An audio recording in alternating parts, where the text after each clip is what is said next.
দুনিয়ার কোনো রাজা বাদশাহ মন্ত্রী মিনিস্টারের কাছে যদি আমরা যাই, তখন কতটা বিনয়ের সাথে আমরা তার সামনে দাঁড়াই।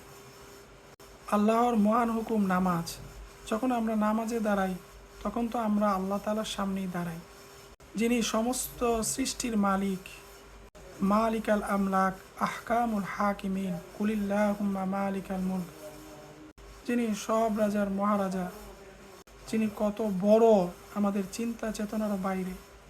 ইনশাআল্লাহ আল্লাহর অস্তিত্ব নিয়ে ইনশাআল্লাহ আরেকদিন কথা বলবো।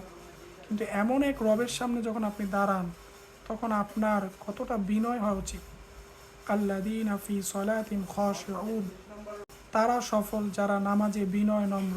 বিনয় মানে আপনি যখন মনকে ছোট করে আল্লাহর দরবারে বিনয় নম্রভাবে আল্লাহর সামনে দাঁড়ান, নিজেকে ছোট করে দুনিয়ার সমস্ত কিছুকে দূরে রেখে দুনিয়ার সমস্ত কিছুকে ছুঁড়ে ফেলে আল্লাহর কাছে আত্মসমর্পণ করে যখন দাঁড়ান, আল্লাহর ভয় নিয়ে এইভাবে যখন নামাজ পড়বেন, ইনশাআল্লাহ এই নামাজ আপনাকে দুনিয়ার সমস্ত সফলতা দান করবেন এবং চিরস্থায়ী জান্নাত হবে আপনার ঠিকানা।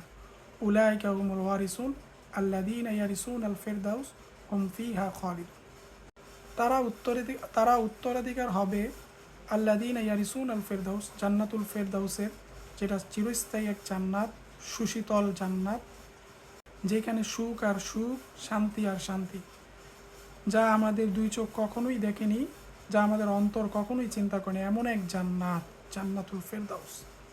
হ্যাঁ, এই জান্নাতের উত্তরাধিকার আপনারাই হবেন যদি নামাজ আপনারা খুশুর সাথে পড়তে পারেন, বিনয়ের সাথে পড়তে পারেন। হুম ফিহা খালিদুন, এবং সেখানে আপনারা চিরস্থায়ী থাকবে। জান্নাতে একবার যদি কেউ ঢুকে, সেখান থেকে আর সে কখনোই বের হবে না। চিরস্থায়ী জান্নাত হবে তার ঠিকানা। দুনিয়ার জীবন তো শুরু আছে, শেষ হয়ে যায়, কিন্তু আখিরাতের জীবনের শুরু আছে কিন্তু শেষ হয় না।